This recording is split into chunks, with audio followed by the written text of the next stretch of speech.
Hi, I'm Anantha. I head the AJIO business vertical. Hi, my name is Vineet Nair. I head the AJIO.com business. Hi, my name is Pradeep. I lead product and technology for AJIO Business and AJIO. We are here to answer your questions on Omnichannel. The first question is, what is new commerce in basic terms?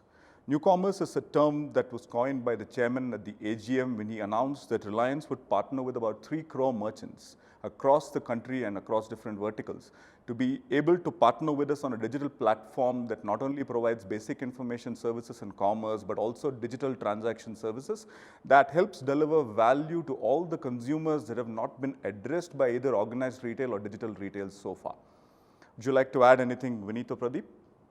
Yeah, I'd like to add something to what Anantha just said there. I think new commerce is also intended to share the success of commerce, digital commerce in this country, with our partners who are actually the Kirana stores or the merchants of this country. Retail is obviously the second largest employer after agriculture. Most companies in India have been trying to do commerce without necessarily maybe bringing along their partners. This endeavor from our chairman is intended to really share these successes that we would see with our Kirana stores, merchants, sellers, whoever, and that's really what new commerce is also about. Well, the second question is, how will Reliance disrupt the e-com industry? Almost in every industry that Reliance has got in, the principle has been to sort of upset the status quo. It has been a classic organization. It has been an organization that has used disruption to the benefit, to deliver benefit or value to the consumers across the board.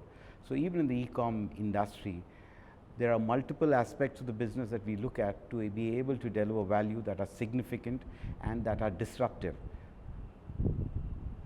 To put it in a nutshell, new commerce is nothing but finding multiple technologies to be able to deliver to the consumer value that he can perceive, he can experience, and has an experience better than the traditional forms of delivery mechanisms. Thanks, Vineet. I think there's a few other points I'd like to add. So if you look at how Jio disrupted the country, it's a bunch of individual pieces, a massive buildup of infrastructure over a long period of time that then finally culminated in an offering that was very hard to contend with. Similarly, the way Reliance would operate is use the assets and the technologies that it already has at its disposal to disrupt e-commerce. So for example, with Jio, we have a 300 million subscriber base. We have tens of thousands of offline stores. We have a massive private label fashion and lifestyle business already. Now you put all of these together and one can start to imagine what kind of disruption is possible. The other thing that you could add on to that, Pradeep, is the fact that over the last maybe 12 to 13 years of retail, the amount of consumer understanding that we've built up across categories, because Reliance has been dealing across categories with consumers, multiple town classes, multiple consumption classes. So the wealth of data that Reliance has at its disposal today allows a strategization basis the understanding of the consumer that is much more deep-rooted than anybody who enters in afresh. The next question is, how can AJIO earn trust in omnichannel operations, primarily in tier 2 cities? Omnichannel as a word is an extremely ambiguous word and has been bandied around quite a bit. It began with the notion of online to offline, where primarily it was all about fulfillment from stores. But omnichannel goes way beyond that. Omnichannel primarily is bringing together multiple channels and delivering to the consumer a proposition or a benefit that was better than delivering from one single channel. So omnichannel encompasses more than an online to offline transaction or fulfillment. Omnichannel involves putting multiple channels of the business, including data, on one single platform and trying to deliver a consumer great benefit. So coming back to what AJIO intends doing across the board is not just fulfilling from stores. That is an activity that we believe that we have strengths vis-a-vis every other competitor in the market, primarily because of the fact that we are possibly India's single largest brick and mortar retailer across multiple formats, unlike most other e-com players. So that gives us an added edge to just about any other player in the business. Additionally, like Anantha mentioned in his earlier point about the fact that we run multiple businesses across the country, we touch a large number of consumers at different touch points and have data that enables us to slice and dice data to be able to tailor make and personalize and deliver benefits or values to consumers, which potentially we would have possibly not been able to deliver it by using just one single channel.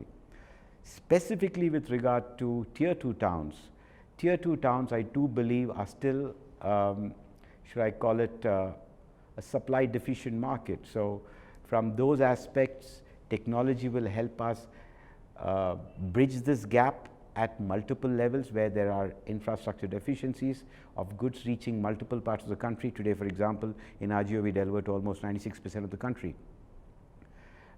We would be able to use technology and deliver a seamless experience to consumers in both tier 1 and tier 2 cities across the country. That gives us a benefit. Thanks, Vineet. I think, if you actually look at tier 2 towns and look at the consumer base there or the retailer base there, although the gap between tier 2 and metros is not, the gap is closing rather, there is still an income gap, there is an aspiration gap, there is definitely a supply gap, and it's a close-knit community. Generally, I come from a tier 2 town and it's a very close-knit community where there are certain stores that you would buy from and you trust the shopkeeper, you necessarily don't believe in shelling out money for stuff that you haven't received in your hands. So these are all the behaviors of like tier 2 towns. The omnichannel experience that we would aim for is to be able to target such consumers and we want to make sure that the community grows along with them. So for example, as a consumer, I'd walk into a store which I would normally shop at. I would find maybe a digital selection of products that I don't have access to. The same shopkeeper that has been selling items to me in the store would educate me about what the digital catalog is. They would take the responsibility for getting the item. And I know that if I go to the store, try it out, and I don't like it, I can just leave it there and move on. So I think there's communication in the close-knit community via WhatsApp messages. There's maybe assisted sales through tablets. But in all of this, I think growing the local community along with us happens to be key, and that's what we want to do in tier 2 towns. Thanks, Pradeep. I think the way of looking at what Pradeep said and what Vineet said, and maybe kind of adding on to it, is that the consumer is used to a particular store and therefore investing in those partnerships and growing the community, like Pradeep said. The seamlessness of experience, I think the key point that we will actually be able to kind of drive to make that omnichannel experience come true will be a seamless bridge between the physical experience and the digital experience. I think that's where our understanding of both parts of that spectrum will play a crucial role. Reliance has been in physical commerce, has been in digital commerce for a while now, and that ability to marry both of them. So I, as a customer, walk into a store, I find something, and then I say, what more is there? And the ability to translate that what more seamlessly onto a digital divide or across a digital divide, and then to be able to bring it back, to that retailer that Pradeep was saying, and to be able to allow me to use the same partnership to deliver that experience, I think would be the crucial way of breaking into a tier 2 or a tier 3 town. The next question is, what is the thought behind AJIO business entering omnichannel? Also, what is the plan for enhancing the customer experience for both manufacturer and retailers? So we were just speaking about partnerships in tier 2 towns that are necessary for us to be able to build the community and grow the community. And these partnerships essentially will start from being able to bring in these small stores to partner with us to deliver both the physical as well as the digital experience to the consumers that we are trying to bring on board. The partner here is a small store that is already in existence, has a relationship with the consumer. And what Reliance does is brings in the power of a new commerce venture behind them, the platform that we've been talking about, to be able to help the shopkeeper move beyond his own shop. I mean, these are shops which are 500,000 square feet. So what the platform will do is be able to unlock the shop, as it were, remove the walls or the boundaries of the shop, and to be able to allow him to serve the consumer with all that is possible and what the consumer wants, and still root it in the experience of that store for that consumer. I think that's the key point that we are actually making here. Pradeep, you want to add on? Thanks, Ananta. Yeah, I mean, I think in a sense, the moment you start entering tier 2 towns or maybe even in metros, the lines between AJIO business and AJIO start to blur, because you have a customer walking in, they want to order something, the retailer does not have it, they place an order with Reliance on their devices, and the order gets delivered to them and then gets passed on to the consumer. Now, if you look at it, where the ordering happens is actually on AJIO, which is B2C, but the entire fulfillment to the merchant is actually AJIO business, which is B2B. So I think the lines between B2B and B2C start to blur, and whatever omnichannel experiences that we were talking about earlier now start to hold true for AJIO business as well. So the second part of the question is about the plan to enhance customer experience for manufacturers and retailers. And we briefly spoke about the retailer experience that we would enhance using the digital platform, the power of unlocking the walls that the retailer has, and by that means serving the consumer with a premise that the consumer is not used to as yet. However, there is a huge power of data that will also be behind it. The selection that the consumer will be able to see, the kind of pricing schema that the retailer will be able to provide, the kind of value that the consumer will be able to see in a try, buy, touch, feel coupled with the digital experience is essentially what will actually change in the consumer's world. And that's the experience that the retailer will be able to provide the consumer. As regards manufacturers, we plan to address it in 3 separate parts.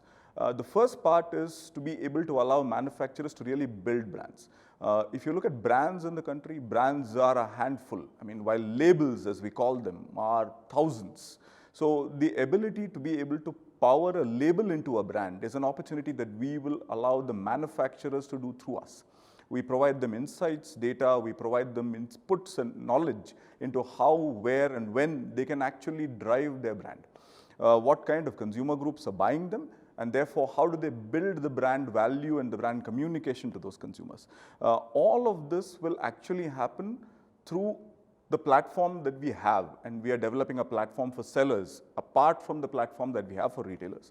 So the platform that we have for sellers will be able to provide these inputs to sellers that they can actually relay most of these inputs across to consumers or to customers, as in the merchants in between, without having to bother going through multiple different layers of having to do this, having to do that. So the key is the ease of operations and the ability to unlock insights that we will be able to provide to them. All right, the next question is, with omni-channel being the way forward for retailers, how does AJIO plan to implement this successfully? The whole experience of delivering a consumer a benefit beyond a single channel is what omni-channel is all about. And we at Reliance, and especially at Reliance, omni-channel endeavor is linked on the fact, or based on the fact, that we have now successfully linked over 500 stores. But that's just part one of the story. It's a partnership that exists with the platform, which is the digital platform, and the retailer in question. The ability to have multiple aspects of the business, because much of the purchase today is going to be strongly influenced by digital content that he consumes. He is browsing a lot of content to get understandings of what he intends buying from a consumer's perspective. So a retailer needs to be also omni-channel ready. He needs to get the basics of the business right. For example, accuracy of his stock, the ability to receive orders and ensure that he picks, packs, and fulfills on time, because there is a certain level of accuracy and expectation that the consumers have from a typical e-commerce business, which needs to be fulfilled by the retailer too. So the whole exercise is to be able to sync the two worlds of brick and mortar and the e-com world seamlessly, so the consumer really enjoys the benefit of having shopped on one channel and gets the benefit of another channel or multiple other channels. For example, information, or of delivery, his ability to return it to a physical store, his ability to return it to the platform, his ability to possibly go and get a cash refund, his ability to get it altered at a physical store when he buys it digitally. These would be the benefits of a classic omni-channel operation. And we at AJIO have already linked over 450 to 500 stores, and I think by far India's single largest omni-channel operation. So there's a lot of learning, and it's a partnership that we've developed with multiple retailers to be able to take this forward. The next question is, can we really claim that AJIO is best in class in terms of e-commerce technology? Why do we say that? What is so disruptive that others aren't doing? I think in all honesty, I have to say that we don't claim we are the best in class yet, and that is the truth. But I think there's a huge aspiration to be the best in class. This question touches upon something that I've wondered about for some time. What is it that is so disruptive, right? If you look at the technology landscape today, if somebody wants to stand up an e-commerce website or an e-commerce operation, or any operation as a matter of fact, you have hardware which is available at the tip of your fingers through AWS. You have software services, including, I think recently Amazon launched a few months ago, maybe, Amazon Recognition, which looks at the face and detects who you are, and et cetera, et cetera. These modules are available from pretty much many players, IBM, Amazon, et cetera. And if you want to stand up a website and with features in it, it's very simple to do so. So at this stage, I strongly believe that the problems of scale or the problems of basic features are not very hard to solve for anybody. The real problem happens to be in understanding what the consumer needs, and to be able to take these different pieces and stitch them together seamlessly to deliver something that is value added. I think Reliance, I think Anantha was indicating earlier, and Vineet as well, we have a whole lot of understanding about how the Indian consumer mindset is. Having been in tier 2 towns, when the trend stores are expanding, we will use all those learnings and we will stitch together something that works specifically for the Indian consumer, and in fact different segments of the Indian consumer, and that's why I think we will be disruptive. Technology wise, honestly, I mean, there's all sorts of platforms where you can click a button and start a website, which can scale also to a certain number. So I don't think that's the biggest challenge yet. So the next question is, what is the distinct advantage of going with AJIO Business Platform compared to the other platforms existing in the market?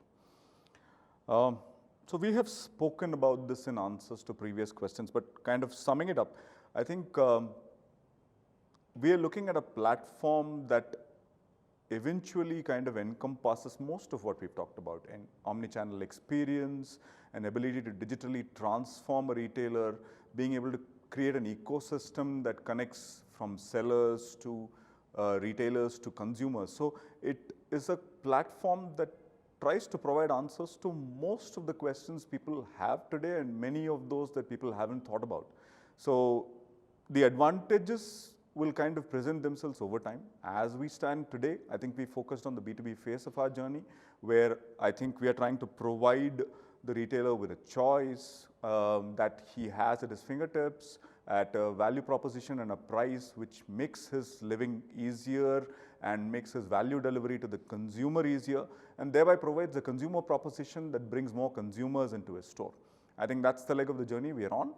There's a lot more to come, but I think they will start presenting themselves as we go along.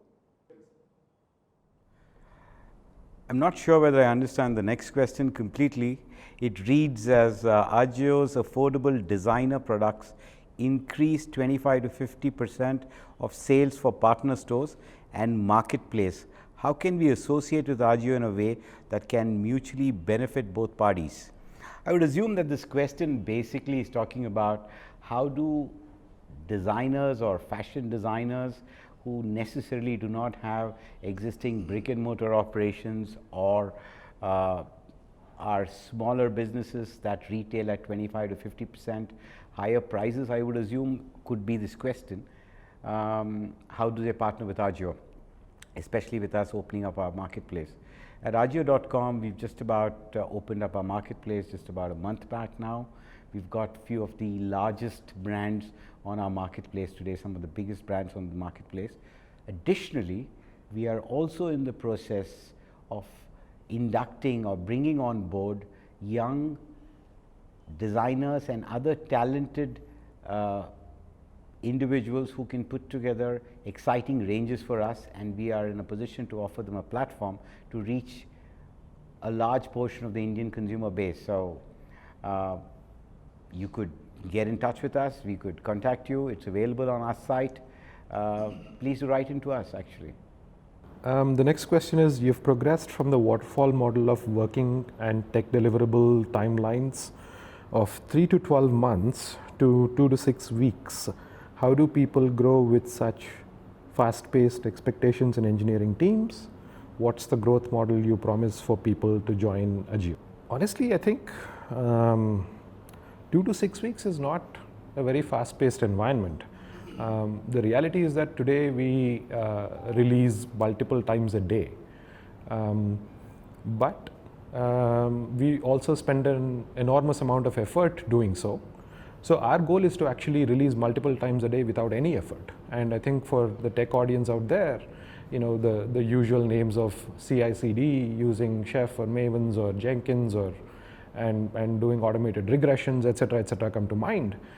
We are not fully there yet. We have just started the journey, and I think by Q4 of this year, the Q4 of the financial year, we'll largely be there. In fact, I would say that, you know, the second part of the question is around how do people grow with such fast-paced expectations, and I think people grow only with such expectations. If we don't raise the bar on what we do and on our teams, it's very easy to get comfortable with the status quo. So yes, release in an hour if need be, and the rest of the team's time should actually be spent trying to figure out what kind of platforms you build that enable you to do so. That's really the thinking and the growth that, you know, raising the bar in terms of expectations provides. As far as the growth model, I think my thought is very simple on that. I do not think that we should build a massive team of about, I don't know, X thousand people with little responsibility for each, where everybody is a small cog in the whole wheel. Instead, we would build a team of maybe a few hundred, and each person will have an immense amount of responsibility, a very flat structure and hierarchy, and deliverables that will pretty much impact every consumer in India. And you know, people that take part in this journey will get to handle more, their scope will grow, and so will their careers. Okay, the next question is, does AJIO have plans to expand their business to brick and mortar stores? Are retail outlets a past phenomena in India? Will they exist only for display of goods but not as a point of sale? Well, that's a sweeping statement, and that is something that has never happened anywhere else in the world. Brick and mortar stores will exist. They will exist, especially in a country like ours, which has the highest density of retail stores per capita. So keeping that in perspective, brick and mortar stores will always exist. They will always be a channel for consumers to maybe shop, window shop, get information, etc. But the new added element of e-commerce, or what one calls omnichannel shopping, is an added additional benefit that the consumer sees today. If one were to look around, they say by 2022, almost 60% of all sales in the US will be digitally influenced. And in India too, we would see a huge amount of digital influence in shopping behavior, but in no way is ever going to knock the brick and mortar stores out of business. That said, as far as AJIO is concerned, AJIO already does retail some of its merchandise, some of its select merchandise in some brick and mortar stores. We do not have currently any exclusive AJIO branded stores, but that possibility always exists in future, because we look at that as one more channel, not just to showcase, but even to retail our merchandise. Currently, AJIO.com is primarily a digital platform. It's an e-com site without brick and mortar presence, but one can't rule out what happens in the future. The next question is, how is omnichannel going to change the retail industry? Why should e-com players invest their time and money in omnichannel? Retail today is broadly divided into physical and digital, right? And each of them solves for a different problem for the consumer or gives a different experience to the consumer. You take a physical store, it actually gives an experience of an ambiance, a shopping environment. There is a touch, feel, try in some cases depending on the category, and then a buy. Whereas digital gives you width of selection, it gives you convenience. You don't need to waste an hour driving to the store, and you can kind of sit at home doing whatever you want to do and kind of order online and get it at home.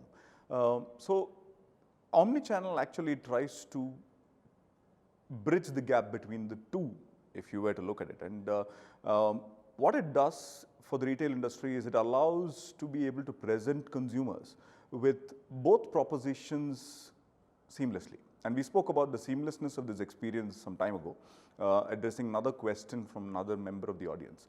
But the key point here is that most of the people in the industry are trying to acquire customers. Now, where do you acquire customers from? As an e-com player, you acquire customers by trying to bring more people online. Now, the ability to go online is always going to be challenged by the hindrance in experience.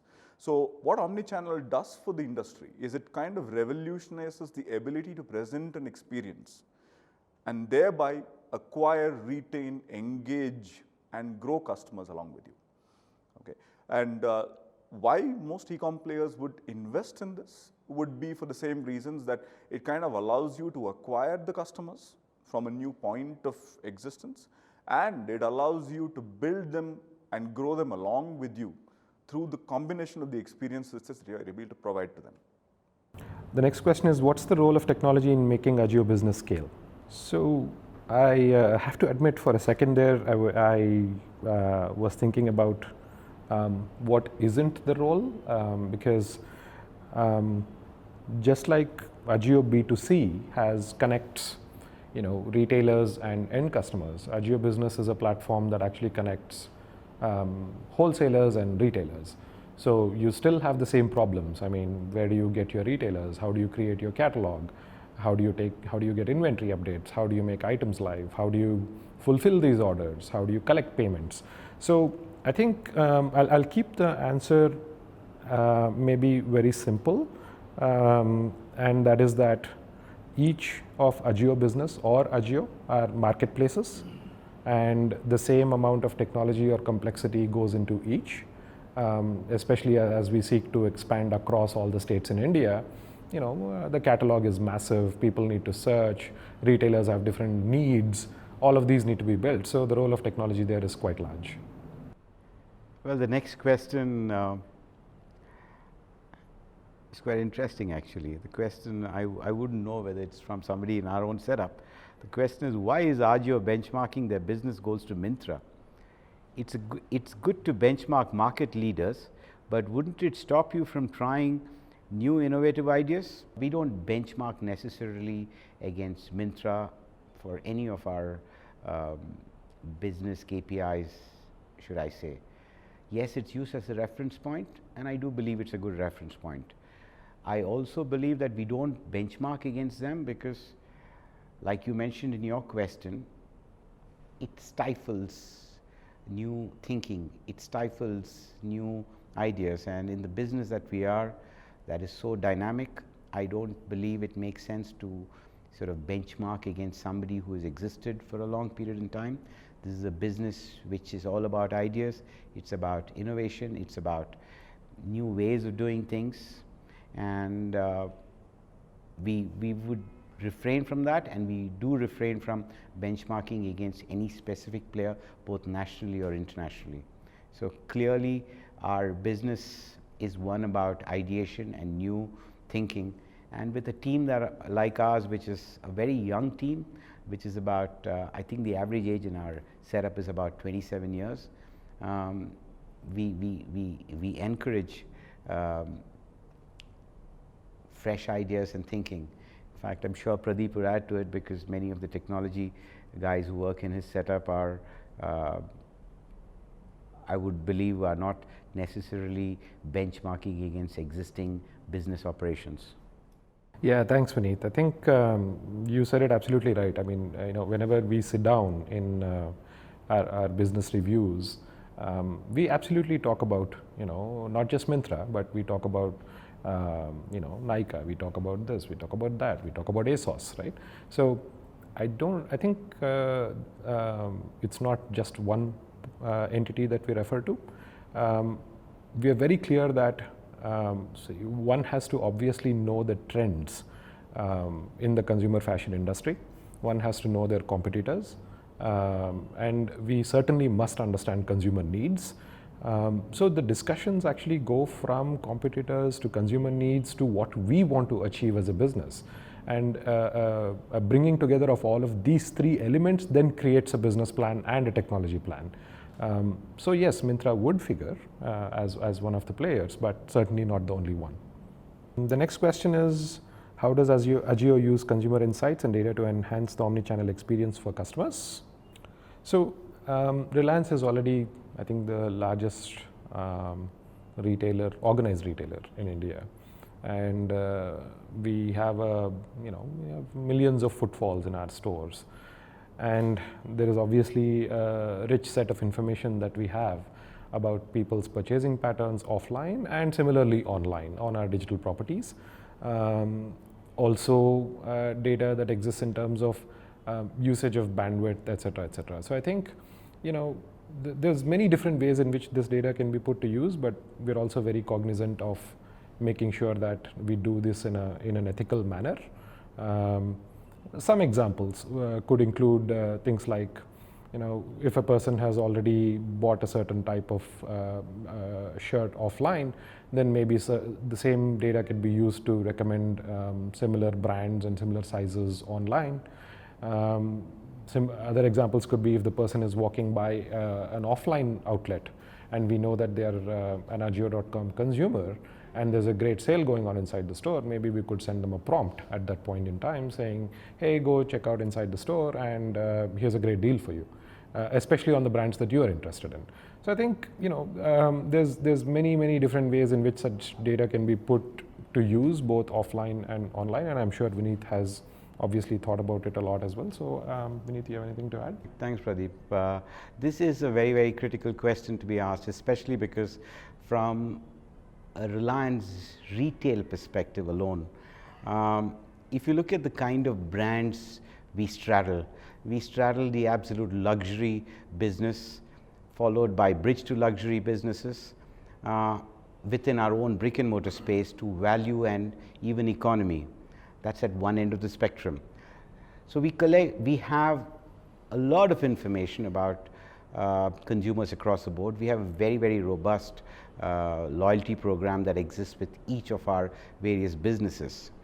Now, it is in our interest and the consumer's interest to be able to dovetail and figure out what is his requirement and feed him information that he needs, rather than bombard him with too much information. So clearly different consumers are treated very differently. We have an exceedingly robust business intelligence unit at our setup at AJIO.com, which studies at great length consumer buying behavioral patterns online, and that's a substantial number of consumers. We have an average monthly user base which is in excess of about 15 to 16 lakh consumers. So that, along with that's just online on AJIO. So the kind of information that we collect from our various businesses helps us slice and dice this information and ensure that we are able to feed different consumers with information that helps them in their whole shopping experience and makes the experience of shopping either online or offline a pleasant one. That's our endeavor. All right, the next question is, what can AJIO do better to sell to most of the users who come to the site? Is there anything different we are planning as the Reliance Group to change the overall spectrum of e-commerce? How can e-commerce sites improve their conversion rates? So, this question is basically two parts. Part one is, how do we as the Reliance Group is there anything different we are planning? In fact, in all our conversation, the three of us have been speaking to all of you was to try and put together our thinking on how we as a group would like to do things differently, because we believe very strongly that following especially a done and repeated model often is no way to succeed. As a business, as a group, we've always been working on disruptive models, and what we've explained in the last few minutes is primarily to try and define to all you guys the disruptive models that we're trying to put into place. So yes, we will be doing multiple sets of stuff that will be different and disruptive, and omni-channel, which we've sort of taken the first big steps into, would surely be one of them. Now, with regard to part two of the question, which is all about conversion rates, yes, very clearly conversion rates in the e-commerce business, and especially in fashion, is an exceedingly low number. It ranges anywhere between 1.5% to 3%, and vis-a-vis say a brick and mortar setup where you have conversion rates ranging from 30 to 50%, especially in small boutique stores where conversion rates are high. Conversion rates globally too tend to fall in the same bracket of about 3 to 5%, and yes, we still have some way to catch up, but it works differently across different industries. It works differently across different consumer segments. For example, the prime consumers in the US, I'm told, have a conversion rate of upwards of 70%. Now, yes, the prime consumer gets a series of benefits that which is beyond shopping, that makes him a much more loyal consumer. There is a deeper understanding of the consumer that enables Amazon to be able to deliver to the consumer exactly what he's looking for, and therefore conversion rates, especially to one such activity on the prime consumer network, is very, very good. But overall, like I said earlier, conversion rates, especially in the fashion and lifestyle business, is between 3 and 5%. So there is still an ability for many of the Indian fashion players to increase the conversion rates, which hover anywhere between 1.5 to 2.5 in India, to be able to push it up a little more. And I do believe that will come as this industry, which is still in its infancy stage, will sort of mature, where large e-com players like us would be able to figure out and understand consumers better, build a better assortment that will meet multiple consumer segments.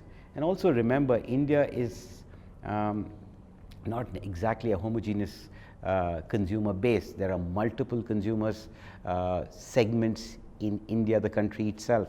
Different parts of the country's consumer behavioral patterns are very, very distinct and different.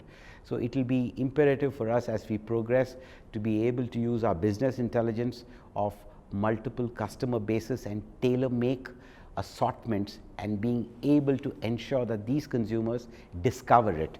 Discoverability or personalization to consumer groups is the one clear step that we need to take to be able to improve our conversion, and technology plays a huge part in this. I'm sure Pradeep has something more to add to that. Yeah, thanks, Vineet. I think like you rightly said, this has got two parts to it.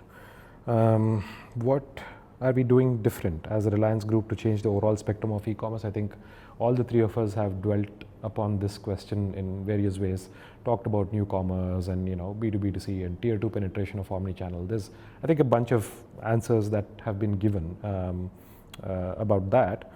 The second part is about improving conversion rates and better sell to most of the users.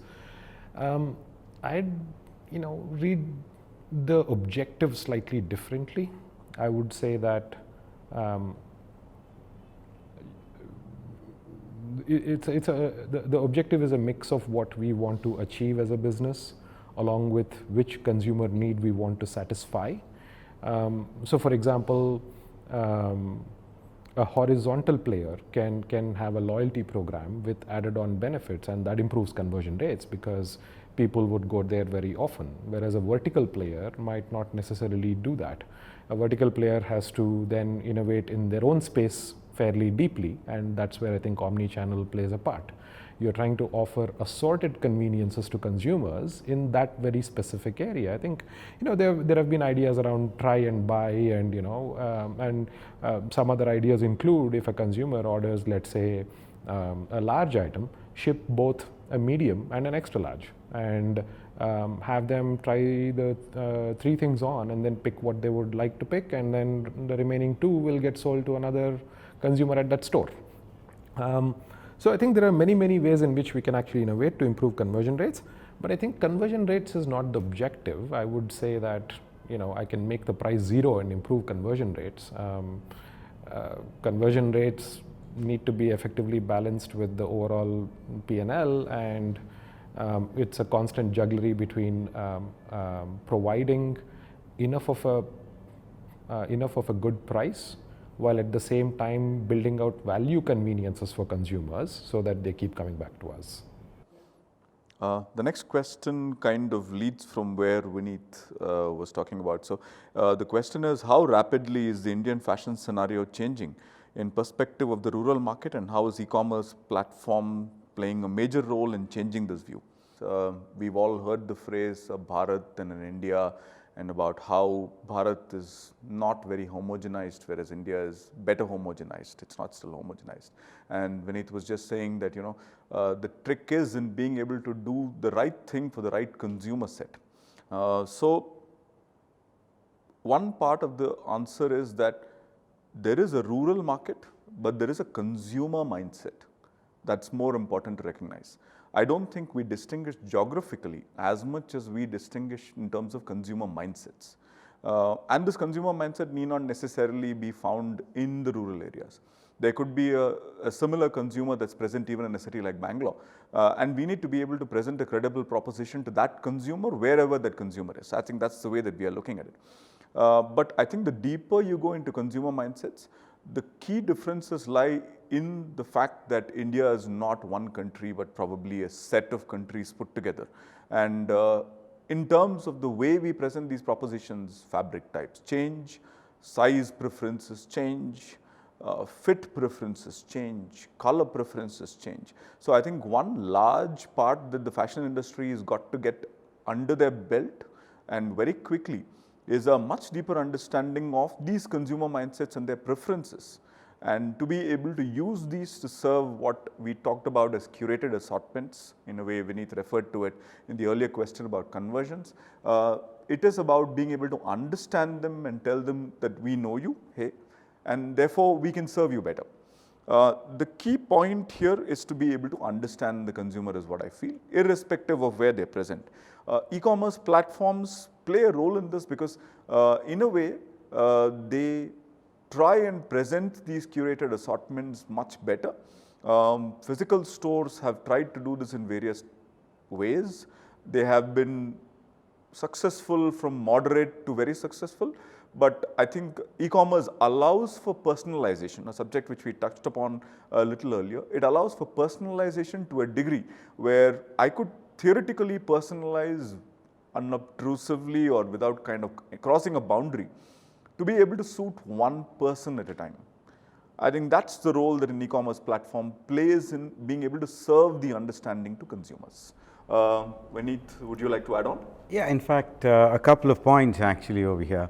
This question, I'll split it into 2 parts. I think the latter part of the question has been sort of well articulated by Anantha. But the first question, how rapidly is the Indian fashion scenario changing, with specific reference to the rural markets? I think this needs to be actually linked to what one would call in marketing jargon as demonstration effect. We've seen rapid digitization of the Indian population across the board. AJIO in itself has added 350 to 360 million consumers in a very short period of time. It has been instrumental in sort of pushing up the amount of content that's consumed in this country, and now pushed India into a stage where we are the leading content consumers in the world.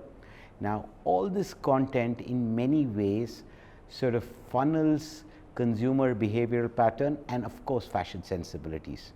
You would see a lot more convergence of fashion sensibilities, and it may not be as disparate as what it was before this concept of information or content that consumers are consuming across the world, and especially in India, comes into play. So we would see a huge amount of convergence, not necessarily comprehensively, but there will be a greater degree of convergence of fashion sensibilities with its own pockets that will exist with the cultural bits in different parts of the country.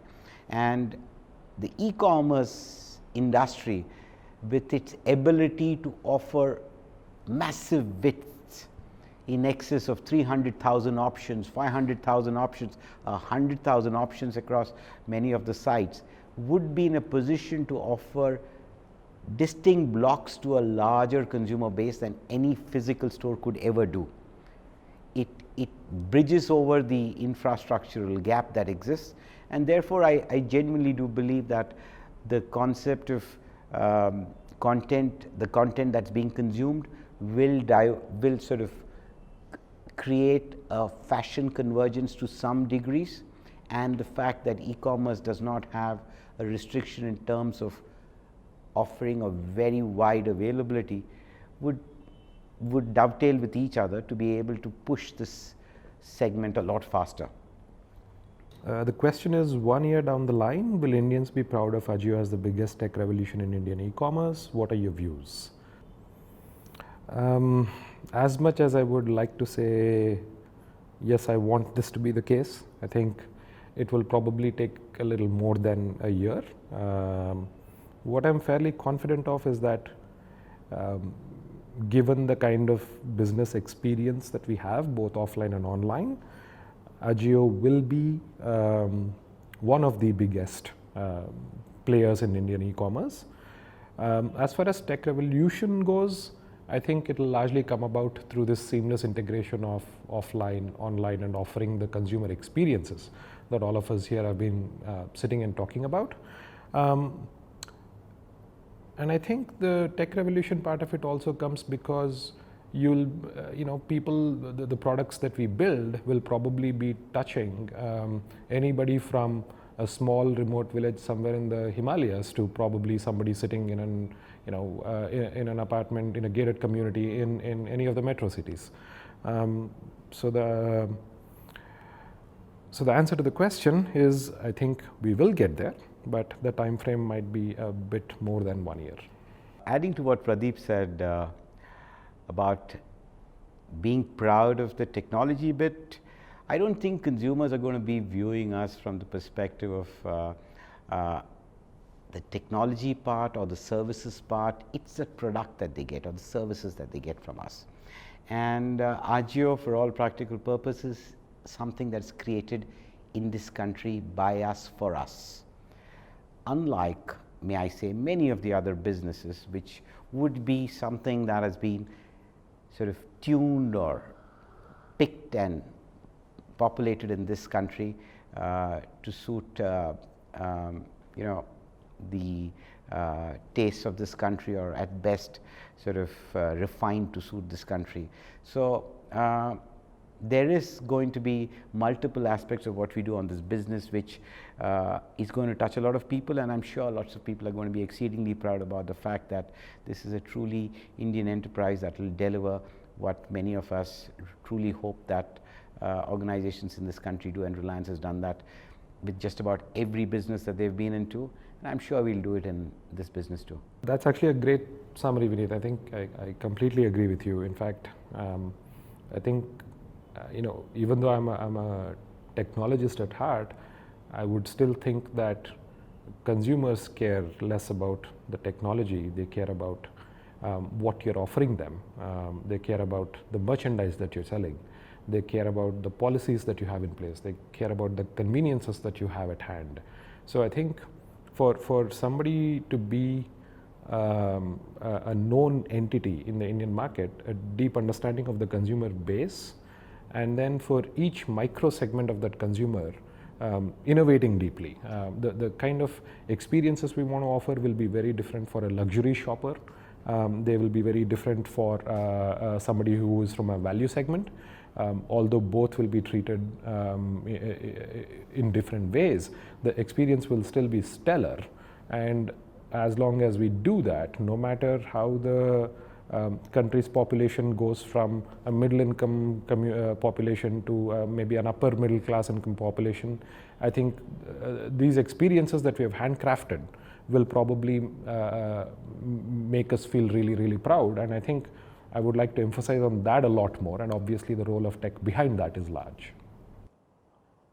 The next question is ML or AI the future of Indian fashion retail sector? How is it impacting traditional retail, e-com business and B2B? Most businesses, especially the ones online, throw up huge amounts of data, right? And when you look at the fashion industry, the data pertains to consumer preferences, it pertains to the differences that are available in the offerings that, let's say, brands make, and we kind of touched upon this. You take sizing as a subject. Sizing is different between different brands. When I say sizing, an S in a brand could be different in actual measurements from an S in another brand. So I might, when I go to brand X, say that I would want a size M, and when I go to brand Y, say that I want a size L. The differences in these offerings and the ability to kind of be able to make sense out of it, be able to make sense out of fits, be able to make sense out of the comfort that a person actually wants. I think most of this actually depends on the ability to parse huge amounts of data and to be able to learn from it and then be able to serve up to the consumer what we believe is best for the consumer. When I say we, I think I'm speaking about all the businesses that the question addresses, be it a retailer, be it a consumer, it doesn't matter. At the end of the day, I think the ability to serve and then to quickly kind of recapture and learn from what the behavior that the particular person who's receiving that information is exhibited, I think is important. So if you ask me very simplistically, ML and AI might actually be one of the key pivots for any fashion business, as it were. Maybe Pradeep has a point of view on this that you want to include. Yeah, thanks, Anantha. I think ML, AI, data sciences, and the ability to use this to automate and become more intelligent over time about some of the activities that have been traditionally done by humans, or we have not even been able to do effectively, I think is going to be a huge thing. Nowadays we see things around, even in logistics, as a matter of fact, not just in customer personalization. There's the ability to recognize where items are using RFID tags. There is probably machines and all sorts of robotic automation that would go and pick out items. There is automated conveyor lines that are then recognizing what box it's coming in and shipping the right product. There is actually algorithms that even detect whether the item that you're going to ship that you want to ship is actually the item that you're indeed shipping, simply by looking at an image as the package passes. I mean, people pick out the wrong items sometimes, and we have to be able to detect that at the time just before you ship. So taking a picture of it and knowing that it is a different item, for example, is an image recognition problem. I believe there is already experiments going on in the grocery space. There's experiments going on to detect rotten vegetables by having drones fly and take pictures of each of these. So I think there is, I'm touching upon a different facet of AI and ML and data sciences, which is not end consumer facing, because Anantha referred to some of the things that go on in the consumer facing space, but purely in terms of enhanced consumer experience, automation, reduction of costs, I think there's a huge amount of potential.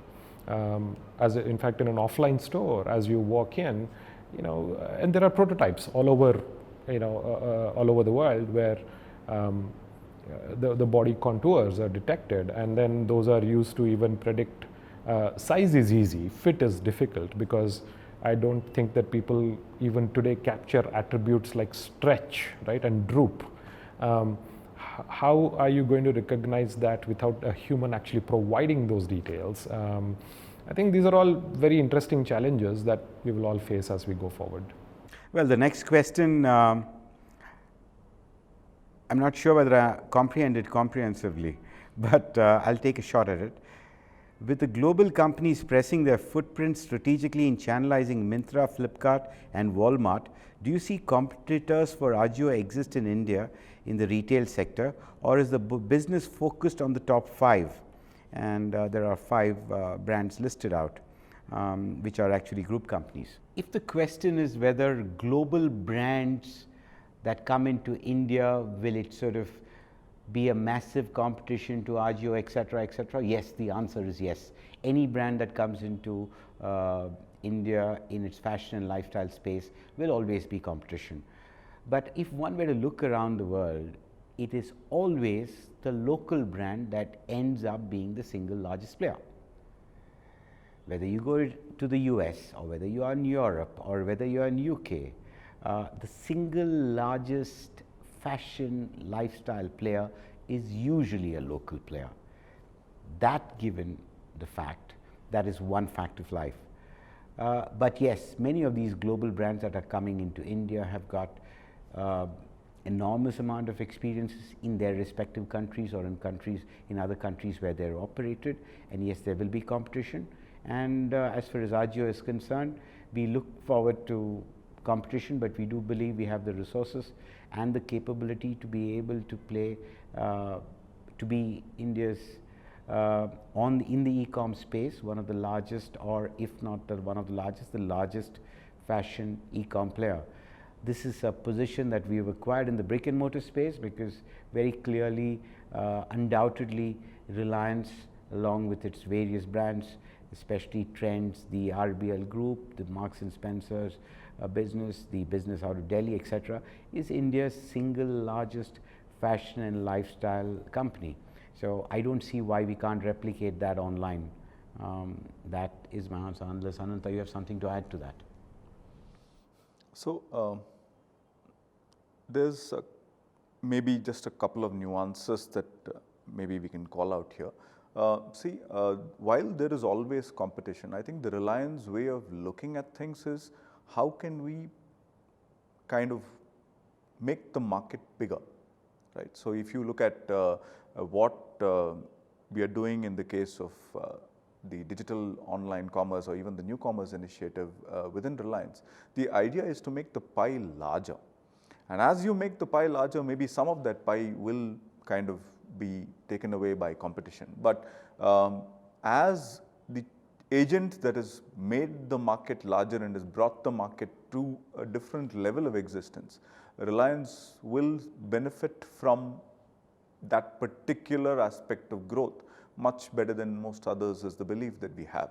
And therefore, while there is competition, I think each will find its place and each has its way of existence. That's the way we see this going forward. The next question is from someone who probably wants to partner us on the supply front. So the question reads, I am a kurti manufacturer. What do we do if we see products being sold at double the price and we can offer a more competitive rate and quality? What is the best channel to reach out to customers? I think the simple answer to this question would be, how do we get in touch with you? And please do let us know, and we'd love to figure out how we can partner you if in fact you believe that the products that we are selling are double the price that you can supply at. Or just log on to our website. Yeah, that too.